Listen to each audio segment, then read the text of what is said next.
welcome to Easily Entertained. I am your host, Maddie McLean, your pop culture Sherpa, here to guide you on all things entertainment, news, internet convos, reality TV, all of the things. I'm here for you. And this week, we are going to be talking about the Love is Blind reunion and all that it brings up. So you don't necessarily have to be a giant Love is Blind fan to get into this combo. And I hope you will get into this combo because this combo needs you, my girl, my guy, my they, my sweet little puppy Mac. Anyways, welcome. I've missed you guys. It's been a full week. How you been? It's South by Southwest, and Austin is bopping, bippity bopping. Ain't no stopping for this town. And it's kind of annoying because everything is about twice as long, takes about twice as long to get there. But that's okay. I mostly like it. I'm not a hater. I love South by for the most part. There's lots of fun shit going on everywhere, but I'm a girly that deals with FOMO, so it's kind of hard because I'm constantly feeling FOMO for there being a constant event going on around me. Such a hard thing to deal with. But all right, homies, we have got to talk about the Love is Blind Season 8 finale and reunion that went down this last week because let me tell you, it gave us what we were asking for. It did. And that may come as a surprise to you or anyone that has seen a single Love is Blind reunion show. Nick and Vanessa, they know how to screw up a good thing. I'll tell you that and not ask any of the questions that anybody gives a shit about. But they did it. They did it this season for the most part. I think when there were 6 episodes in the pods, that was something that fans had asked for and wanted for a while to get to know all of the couples. That still didn't end up happening. There were 2 other couples this season that did end up getting engaged and they just were cut from the show. Can you imagine spending X amount of time, months on this crazy ass show that most of the people in your personal life are giving you shit about doing, probably a little concerned, asking if you've been taking your meds, you sure about this? Like all your shit's going to get out, Joey, or, whoever. But really though, like, can you imagine going through all of that and the mental and emotional stress of having cameras in your face 24/7, basically, while you're dating on live television for everyone to see? And then it not end up on TV at all. I mean, I don't know. Maybe a lot of people would find that a good thing. For me, I wouldn't. It's part of the gig, I guess if you got a husband out of it, that could maybe. Anyways, I would be just a bit bitter about that. But what we're going to talk about, it's a little bit bigger than the show itself, but we're also obviously going to be talking about the show itself. We have the Alex and Madison and Mason and Meg mess, the triangle square that was. Then we have Joey's villain arc, Ben and Sarah drama, and of course the political divides that have now seeped into our beloved reality TV.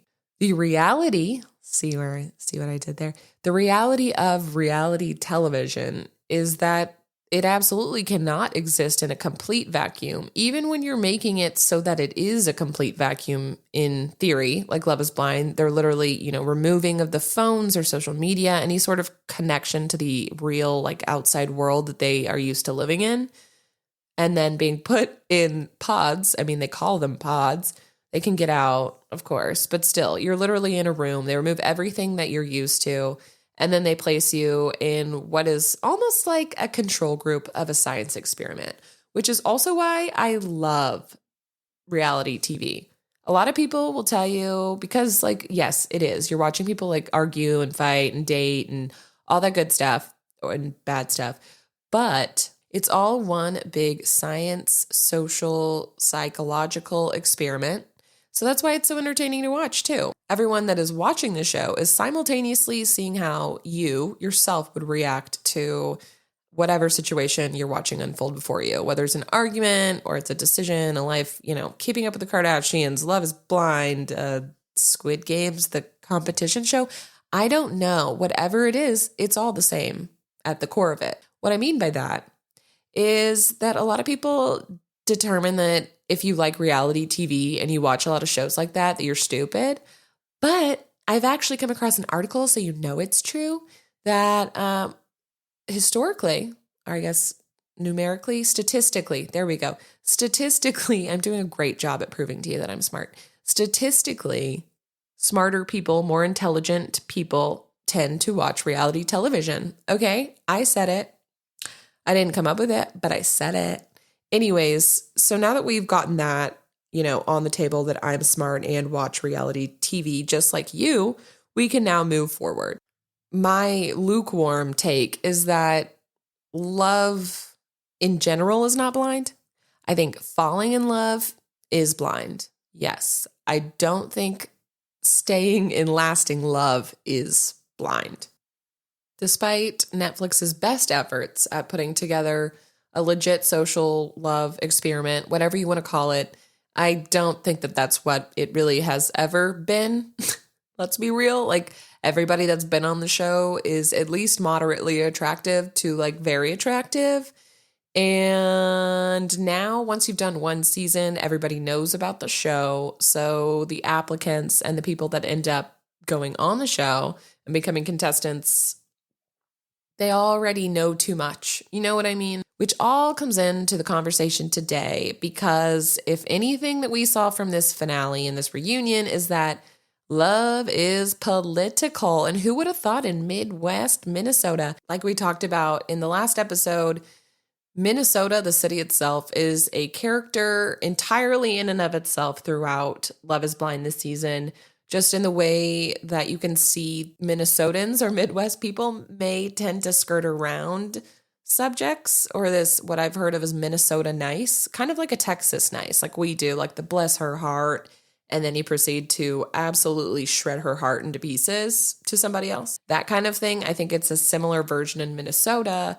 And we absolutely learn the very most in those final interviews that the producers will pull whoever said no to the other person at the altar and ask them why they declined to get married or said no. We learn the absolute most, and that is very for sure. And we've never seen that more clear in this season. And I kind of think it has something to do with that Minnesota nice, because it's almost like everybody was in this observation mode, or maybe we just simply weren't getting those interviews that could lend some insight into when everybody decided at the last minute that they were not going to get married. Mostly because it all came out of the woodworks in the latter half of the finale and in the reunion, and you guessed it, on social media. So we're obviously going to talk all about that, starting with the square. So the couples, the mixture of couples that never ended up getting engaged and getting out of the pods being Meg, Mason, Alex, and Madison. Poor Madison. 3v1 is terrible. I don't think that she's necessarily the best human I've seen or witnessed on television, but I have to say, nobody deserves 3 people coming at them or more unless you're Tom Sandoval. That being said, they all ended up looking like a bunch of clowns. Let's be real. So Meg and Mason, there were rumors following the show, although Meg ended up breaking off their relationship in the pods after hearing from Madison, the other girl that Mason was seeing, that Madison was Mason's first and that he's a liar and yada yada, you shouldn't trust him, and basically sabotaged the thing. Although she was not lying, she was correct. I went back and checked on the episode, and Mason did in fact tell Madison that she was his number one. And I mean, we could just tell. So I don't think Mason's a number one guy either. So Meg and Mason, though, end up, after all of that, they break up. They film their own reveal, if you will, of them seeing each other for, quote, the first time. And then they started dating for a few weeks after the show. And then it didn't work out, so they decided to, quote, become besties. So there they are, the best friends. One of them absolutely does not want the title of best friend. And I'm going to go ahead and say that it's Mason. No, I don't know, though. Meg came off as a major pick-me. I hate to use the word everybody uses these days, but it really does encompass this behavior you see in women of just wanting male validation over everything else. She started going after Madison like you would have thought that Madison broke up with her. Like, I was very confused by that. She kind of went in on her saying that she was manipulative and really disrespectful and yada yada. And I can't even truly remember what. She was basically standing up for Mason because Madison had said that he's a liar and is very manipulative and all of this stuff. So she goes hard after him. And then Alex joins in, the other guy that Madison was dating, to be like, yeah, seeing you be two different people between me and Mason was super off-putting and really gross and all of this. And so now we're like, okay, cool. The attention is shifted onto Alex. The reason we are wanting this attention to be shifted onto Sir Alex here is because he's gone relatively under the radar throughout the season itself, but on social media, he absolutely has not. And I kind of knew that Netflix would not touch this with a 10-foot pole, but basically there are rumors that Alex has very questionable behavior with women that are under 18 when he was just 19 or 20. And this all came out on Reddit. That's obviously a very serious allegation, and it's just annoying to see that he gets none of the heat, none of the flack, even though that's a thing that's being talked about very out in the open outside of the TV show. So that's annoying when they avoid conversations like that. At the same time, I get it. Legally, there's only so much they can say or do. It has not been officially pursued or any of that stuff. It's just kind of allegations on social media. So they can't really do too much with that one, but there we go. Then Madison pulls out her printed receipts, printed screenshots between texts between herself and Alex, where Alex is talking shit about Mason and Meg. And I guess Madison's point was to be like, see, he's two-faced. And unfortunately for Madison, the text exchanges, the text message proof didn't really do what she thought it would for us. But they then kind of said, well, okay, everybody, that's all. Bye-bye. And moved on from those four. Ben and Sarah. So while they did not ultimately end up getting married, and Sarah said no at the altar to Ben, which truthfully, this no was one of the bigger, more controversial altar moments of the season. They started out pretty strong. There was some hesitation on Sarah's side about Ben's beliefs when it comes to Black Lives Matter and George Floyd and LGBTQ, so all these social matters. She wasn't sure about Ben's stance and how she felt about Ben's stance on said matters, which I think is fair if you're looking to marry this person. But she seemed to decide that that was good enough to move on and get engaged. So they do get engaged throughout the honeymoon. They seem happy, all of that. And then it's when they get home and they see that TikTok video that a girl released talking about how basically Ben had ghosted her and treated her horribly and several other women when he was living in Minnesota for college and was crying and all of this. And that was when Sarah was like, oh, okay, so more red flags are starting to appear for her. And while all of those things I think, are totally, totally valid to put a lot of weight in and to value when you're looking at a life partner, I don't think that the way she handled it was great at all.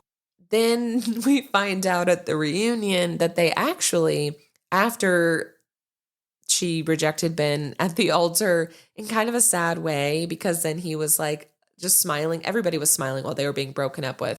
I think that if politics and those social issues were actually and are such a big deal to Sarah, that she would not have moved forward and gotten engaged in the first place. To wait and spend time to kind of test it and see. I mean, I guess I get that they only get so much time in these pods or in this kind of journey. So they spend 10 days dating in the pods, and then they have about 28 days, 3 weeks before their weddings. So we're talking a little over a month maybe, and they can propose at any point within those 10 days. So I suppose you want to take all the time you can to figure these things out and really have those conversations. Looking at you, Virginia and Devin, who I guess just never did have those conversations before the wedding, but we'll get to them next. That's the reason Sarah gives for ultimately leaving Ben. But then we get to the reunion and we learn that despite all of that, they stayed dating for a few weeks afterwards. And then Sarah had a job opportunity in Nashville for a few months. So then Ben is planning to move up and live together for anywhere from a few weeks to a few months with her while she does that in Nashville. Well, then the day before He was supposed to leave for Nashville. Sarah claims that Ben completely ghosted her and removed her from Find My Friends, and then decided to text her a few, what she said were scripted apologies of how basically breaking up and ending things. Now he can't make it to Nashville. But then Ben kind of counters that and says, what? No, you were actually the one that ghosted us. So we have this he said, she said of ghosting, which is very ironic considering that the girl in the TikTok had claimed that Ben had ghosted her. So whether or not that makes absolute sense or it was an easy, low-hanging fruit to make him the bad guy, we don't know. But I don't think either one of them are bad people. I think it really does bring in the question, how important are politics and your values in a relationship? How much should that factor in? And I think if you were to ask somebody that 10 years ago, I think far and wide, the majority would have said, yes, it matters and is important, but wouldn't have placed it near the same page as religion or family or, I don't know. That's just my belief. I think as time goes on and as politics heat up, or maybe it's just me growing the fuck up, I don't know. It's impossible to completely separate that out from everything. That's neither here nor there. What is here is that it brings up that question. And it is a very good question, especially as someone who's single, and I'm obviously not married. So it is something to consider. I mean, I've dated people in the past that have, I'd say, significantly different views than me, but we were both had respect for each other's side, or at least in the beginning there was respect there. But as long as there's respect there, and I think as long as there is real legitimate respect for the other person and their thoughts and a consideration for that, a curiosity to understand that, maybe a little bit of some sort of give there. You know what I mean? There's at least got to be respect, some sort of give. There's got to be some basis of alignment for you to marry the person. I don't think for you to be friends with someone, that's a whole other thing. And I don't think so at all. But if you're marrying somebody, I do think that you should be pretty closely aligned on that. I don't think every belief necessarily needs to be the same. But for instance, when it comes to Ben and Sarah and LGBTQ acceptance, that didn't seem to be a problem. Ben was like, what? No, I do support, quote, people like that, which led me to believe that he's definitely not the best ally out there. And then for him to say that he was not aware of his church's stance on LGBTQ, that's not going to work. Sarah's sister is gay. So if he doesn't seem to have any sort of real strong support of them, I think that's fair enough, honestly. What I am doing a terrible job of trying to say is that as the years go on, as time progresses, politics increasingly become more and more important in our relationships and really in the world around us, because shit be crazy these days. But this also ties into the divorce rate. So a Virginia-based study showed that post-2016, political disagreements led to the end of relationships for 1 in 10 couples. Additionally, in 2025, legal professionals have already observed an uptick in divorces attributed to irreconcilable differences, including political disputes. Mind you, irreconcilable differences, I feel like, is the vanilla of reasons to get a divorce, but this says a lot. And I think the fact that we're seeing that play out, albeit not in a divorce, but in a marriage proposal rejection, that it's coming for the younger generations too. Now you want to talk about the most dramatic example of political differences in a relationship, Kim and Kanye, which somehow, because I'm making it, leads us to Virginia and Devin's messy, messy breakup. In the season finale, we saw Virginia decline Devin's hand in marriage when he asked her to marry him. And honestly, that took me and clearly the entire audience at the wedding, their friends and family, by surprise. I really thought that they were going to end up together.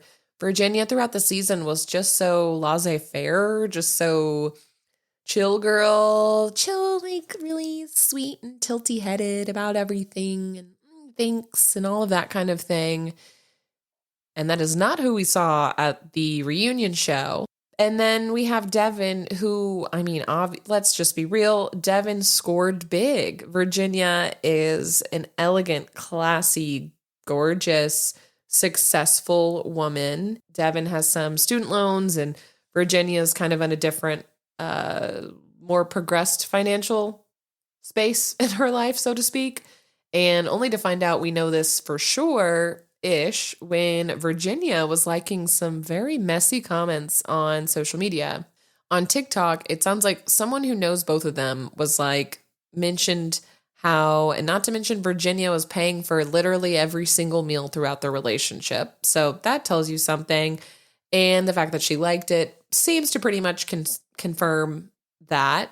As mentioned earlier, it's only in those post-altar interviews that we really hear like the truth of the dynamics of the relationship, because none of this we heard about throughout the season. But Virginia was saying that there was a $1,000 wedding gift check that was given to Devin by one of his family friends. And it was Devin's mom that told Virginia about this. And I guess this was 3 or so days before the wedding. So there was time to tell her, and he never brought it up. When she brought this up at the reunion, he claimed that he was holding on to it until the actual wedding was over and they were, going to ultimately be married. But since he didn't tell her about it. Then Virginia also mentions that she found a note from his ex-girlfriend on the counter, messy. And at first she was surprised because she didn't realize that she was an ex, because Virginia had actually met her. And then it was, again, Devin's mom who filled her in on that they used to be in a relationship. So seeing those two things really affected Virginia's trust in him, which is also, again, fair. But the biggie that we saw throughout the season that they were kind of teasing was this lack of Devin willing to open up to Virginia or talk about their political and religious beliefs. The only conversation that we really saw about it was Devin asking Virginia if she votes in alignment with her faith. And that already tells you a lot. I am a woman of faith. I grew up in a Christian home, all of that. My beliefs are ultimately more in the relationship with God than the establishment of religion and all of that. So I get where Virginia's coming from, where she was a little miffed by that and said, well, yes, I do. But to expand on that, I fully support LGBTQ community. I believe a woman has a right to choose, all of those kinds of things. And Devin didn't seem to really like that response. So it seems pretty clear where they lie on the sides of the spectrums. It was only really until Virginia said no that we were made aware that this was actually a big deal. And she popped off at that reunion in a completely different voice, first of all. It was far more assertive and adult and not so juvenile, which was a nice, refreshing thing to see from her. And she was really standing on business. She was explaining to the crowd and everybody else what her beliefs are, and she wouldn't speak on his, which also is classy, and just ultimately handled everything very classily and also slayed and looked beautiful. And Devin kind of decided to take the tail between the legs approach, which I think in this case was probably the way to go. Another couple that bit the dust because of supposed differing political opinions. What are your opinions on that? How important is it to you? I genuinely want to know. You can send us a text on the podcast by simply pressing, there's a link in the show notes that says send us a text. Click on that and we will get your messages directly and can respond to you. So I would love to get a conversation started on how important politics are to you in your dating life and married life if you're married. I don't know. Your engaged life too. I'm not going to leave anybody out. And now we come to the real villain of the season that was only revealed to us in this reunion episode, Joey, Senor Joey, and Monica. They ultimately also did not end up together, which was another shock for me. I thought that this couple seemed to be one that would make it. I really did. They both were a little bit quirky, a little golden retriever-y, giggly, jokey together and seemed to have a lot of fun together. But it turns out that that's probably all that they did, and we're very much besties. Ultimately, the reasoning for both Monica and Joey, at least on the finale episode, was this lack of progressing from the friendship stage, which also is ironic because they both have names from characters from Friends, and I love ironies. That was kind of what we were left with at the finale. But then when the reunion came around, it was like a 180. Monica came back, looking great. Makeup was fire, by the way. Monica ultimately rejected him at the altar after Joey, let it not be forgotten, longboarded his dirty, greasy-assed hair self up to the front of the wedding ceremony to stand at the altar, mind you. And Monica ultimately says no. She feels like they are not in a place and have not progressed, and not sure that that this is just not right for them, right? And Joey makes a point after she says no to be like, oh, I was going to say no too. One of those people. That's a red flag. Don't love that. And ultimately they leave, but we're like, okay, well, that didn't work out. That's kind of sad. Didn't see that happening. However, that was not all of the story. When we get to the reunion, we learn quite a few things. One being that throughout the time that they dated, neither one of them had said, I love you. They had not gotten physical. There was not much romantic interaction at all. And Monica came back feeling pretty disrespected by that, looking back and watching the way that the relationship played out on TV. And the real disrespect, though, comes from when we learn that Joey DM'd Madison, our girl Madison, while they were still engaged and during the filming of the show. There was an episode where they had a mini reunion with all the other people from the pods or the pod singles that didn't end up getting engaged. And it was after that mini reunion that Joey DM'd her and said, hey girl, good to see you, checking up on her, and told her that he liked her pink hair.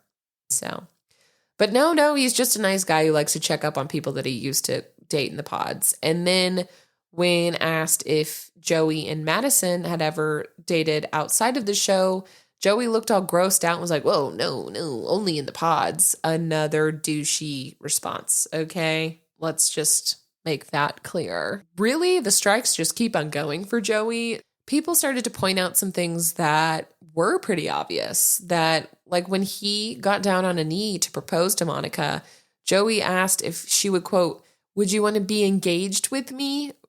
Which also sounds so stupid. Instead of, anything like, will you marry me? Will you be my wife? The standards of that kind of question, right?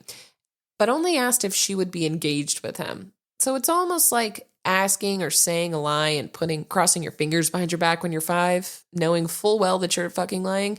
So that's kind of how it feels like for Joey. And then on the reunion, he also felt the need to clarify that when Monica had said they'd slept together a few times, that in fact they had only slept together once.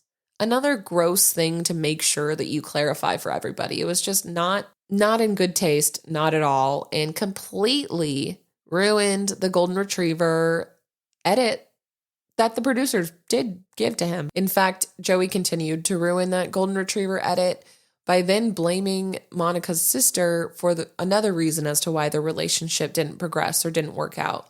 Which, mind you, even in the last episode, I agree. I think that Monica's sister has some jealousy for sure and was really harsh and really not supportive of Monica when she was introduced to Joey. Now looking back, kind of feels like we all owe her a little bit of, okay, we all owe her an apology, right? The internet, we owe her an apology. She may still very well be jealous, and I don't think that takes away that aspect of it, that Monica, her younger sister, is getting married or engaged before her. But she was, in fact, a good judge of character, it turns out. You hate to learn that. It always happens when you break up with somebody, and people come out of the woodwork with their real opinions about your now ex-boyfriend, and you're like, oh, wow, this whole time? Really? It's pretty amazing when that happens, honestly. Also quite validating post-breakup. Not so much during the relationship. But that's a conversation for another time. Let's move on to Dave and Lauren's amicable, but still icky reunion, I suppose.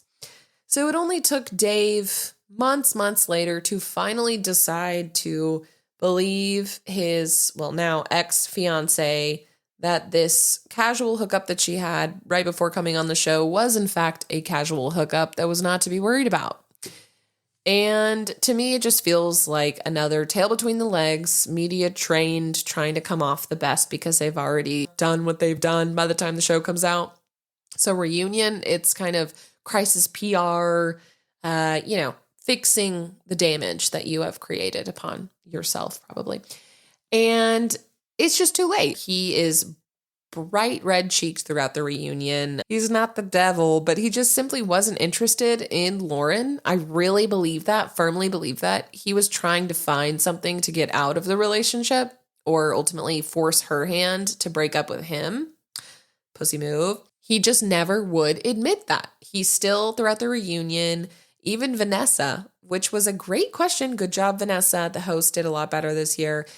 The host, Vanessa, asked him, well, Dave, do you think that maybe since this really wasn't that big of a deal, that perhaps you were hooking on to something to find a way out and that maybe you just did not want to get married? And he said no, and Lauren kind of shook her head. And Lauren, she was the star of the reunion. Let's make that clear. She looked great, but beyond, obviously, we're talking about Love is Blind, so beyond her looks, she held herself very classily too. She kind of stood up for Dave at the reunion and commented on all of the super intense, negative, bullying, really rude, insensitive messages that trolls send at all times, regardless of if you're in a reality TV show or not. And stood up for him and said, using the words narcissist and gaslighting and all of these things, I don't believe apply to Dave. He's not terrible. And, I just kind of want to shoot that down and say, I don't think that you're a narcissist. And that's something I can respect. I think that word has been worn out and overused more than the socks in my sock drawer. But it's a shame too, because it's a very, very, very real personality type. In fact, it's actually more intense than a personality type. It's a diagnosis. It's in the DSM-5, which is a psychology kind of diagnosis book, basically. It has become overused where it's lost its meaning in pop culture and kind of the zeitgeist conversations that we have. So that's annoying, but I do respect and kind of love that she did that. She almost was too nice to him, but good for her. Good for Lauren. But really, what I'm most upset about when it comes to Dave and Lauren and their coverage on the reunion is the lack of Dave's sister. Hello. We have talked so long this season about Dave's sister and this very bizarre, strange relationship that they may have, or at least the way that Dave was really explaining that was strange. Dave had been concerned the whole time because his sister did not, quote, approve of him going on the show, and she allegedly refused to meet Lauren and really disapproved of this whole experience. And it just seems very bizarre after all of the mention of the sister and how important she is to him that we never saw her at the reunion. We had plenty of other family members sitting out there in the audience to react. And I felt like us, at the very least, as Love is Blind fans, deserved that. We deserve to see Dave's sister's face and hear her thoughts. I'm very curious. Now, of course, we get to the one, the only surviving and seemingly thriving married couple from this season, Daniel and Taylor. And they both look glowed up and super loved up. Yeah, Daniel, let's be real. Daniel got like 3 times hotter. He was already a good looking guy, but let's just be real. Whatever he did, keep doing it. Taylor's always been beautiful, and them together, cute, cute couple. Now, there's not a whole lot of drama to cover here because they are a happy couple that ended up together. They bought a house and have spent a lot of time with each other's families, not for great reasons. Both family members have gotten sick, Daniel's mom and Taylor's dad. And so they've supported each other throughout that. But I think they're both on the healthy path. So that is great to hear for their parents. And ultimately, they're happy. The only major thing to call out is the fact that Daniel got a tattoo of Taylor's, quote, squinty, beautiful eyes, huge on his chest. We're talking, it looked like somebody like printed out a picture and then cut out that rectangle of Taylor's face where her eyes are and then just tattooed it onto Daniel. Like, it looks crazy. It was a choice, but as long as Taylor likes it, I think that's all that matters. Can you imagine hooking up and then seeing your own eyes staring back at you on their chest? That sounds terrifying to me. Not for me, but to each their own. Given the fact that only one couple, Daniel and Taylor, made it out to get married and stay together after the show, that would make the season a flop. However, I have to say, overall, the season was quite a bop. You just have to have a little bit of patience. The excitement in reality shows, they come in different places sometimes. Sometimes it's out the gate, like Real Housewives when someone's arrested and then they cover, the new season. They're like still in jail or something. Or it comes in the middle of the season when the Real Housewife gets arrested or all the drama starts coming out on their phones, the whole scenes where all of the other housewives start talking about, like, have you read this article? Have you seen this article? And it's usually a Daily Mail article. Or it could happen at the end, like Love is Blind reunion. And you know what? I guess I would rather have a exciting ending than just like a slow and steady like release of gas to the end, They have, at the end of the show, they did all of their usual tactics where they include some like Super Bowl halftime show type shit and like a Bachelor Nation style promotion heavy segment or two. This time they did less of them. It was their top 5 moments in the last 5 years of Love is Blind. It was their 5-year anniversary. I have to say, completely disagreed with all 5 of them. And that was, again, nothing that any of us wanted in the middle of the reunion. Like, we want more time spent on the reunion, the actual people that it's about of the season, than these stupid, like, promotional Love is Blind moments where they are creating their own version of Bachelor Nation, in my opinion. But whatever. Then they had Alex Warren, who people were confused by because he looks exactly like the Alex that is casted in this current season.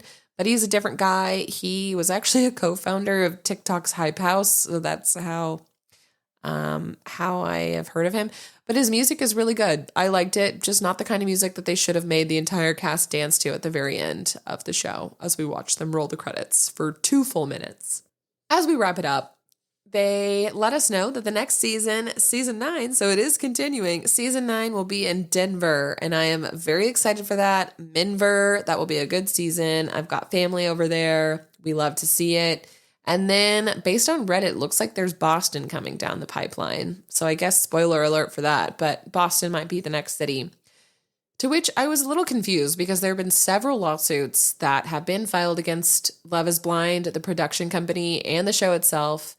And so I wanted to get a quick update on that. I was very confused. I thought even maybe this season might not go forward, but seems like things are moving along. The show must go on. But here's a little update on some of the ongoing legal proceedings that they've had against them in the last few years, or rather since the show started.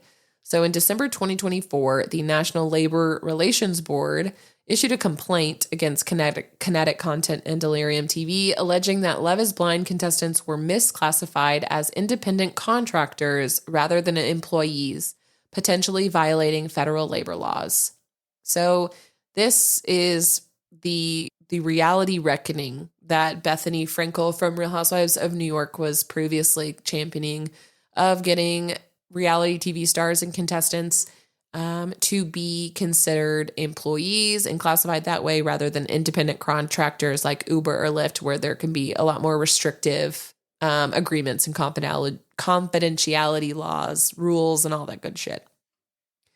Then there was a season 5 participant, Renee, who filed a lawsuit in January of 2024 against Netflix and Delirium TV, claiming she was placed in a dangerous situation during filming. She ended up getting engaged and leaving the pods, and once she was living with this guy or at the honeymoon, she felt uncomfortable and unsafe for several reasons. However, it looks like in March of last year, a Los Angeles Superior Court judge ruled that her claims must be resolved through arbitration as stipulated in her contract. So there you go. More contracts, more reason for the previous complaint I read to you to hopefully help lawsuits like that. Then there was another settlement that they made in November of last year, which was preliminary. So something else could go down of $1.4 million between Netflix and quite a few former cast members, one being Nick, I think who was from season one of their early seasons, and a few others that joined forces together, addressing these allegations of labor law violations that started with them, really. But I guess this settlement is awaiting final court approval.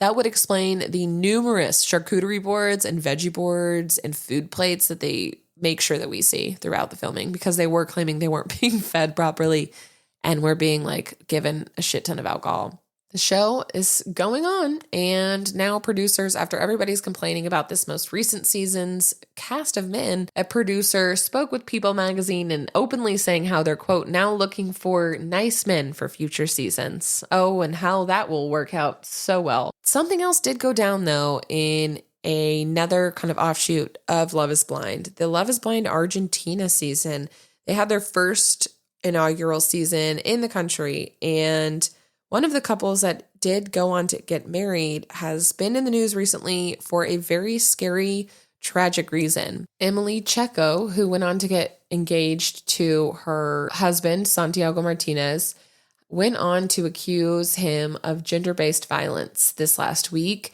when it came out that he tried to basically beat her up, beat the crap out of her after she got back from her bachelorette party with her family, and he didn't like the fact that it was a promiscuous sex show that they got back with. Mind you, she was with her family too. And he then really aggressively and horribly beat her up. You can see in my show notes a link to this article. I'm not going to describe it all for you, but she went on air with a black eye and some bruises on her arms. And now Santiago Martinez has been arrested, and he is in the custody of police in Argentina. Casting needs to pay a whole lot more of attention to that. You know, when Renee, the girl from season 5 that's filed a lawsuit, thank God it didn't get to anything like that. But that's the danger, and one of the many really scary, kind of concerning things about reality TV is not truly knowing who you're casting, who you're going to be on a show with, who you're watching. And then you've got the added element of production, and this obviously being for entertainment. So you never really know what or who someone really is when it comes to reality TV. Here we are able to have conversations like this from reality TV. And for that, I am grateful. And for you, homies, I am also extraordinarily grateful. I guess only time will tell. Will we see nicer people in the next seasons of Love is Blind? I mean, I think low-key, we all kind of hope not, because it makes for much better TV. But for everybody else's safety, I hope they do find some nice men. Either way, you know that I will be watching all of the seasons that come out of Love is Blind. Denver, Boston, wherever. I'm there and I got you. Honestly, this reunion I think was one of the best that they've ever had, but it did also leave me wondering if Love is Blind can ever truly be the same again or be successful like it was in earlier seasons because of social media and fame and the fact that it's already like a big deal now. I don't know. Kind of feels like The Bachelor, where as the seasons go on, it's less and less of a chance that they'll make it long term together and that the relationship will last. But I don't know. I'm just a girly pop who's talking to you on a podcast about it. Well, friends, that concludes our Love is Blind Season 8 finale and reunion recap.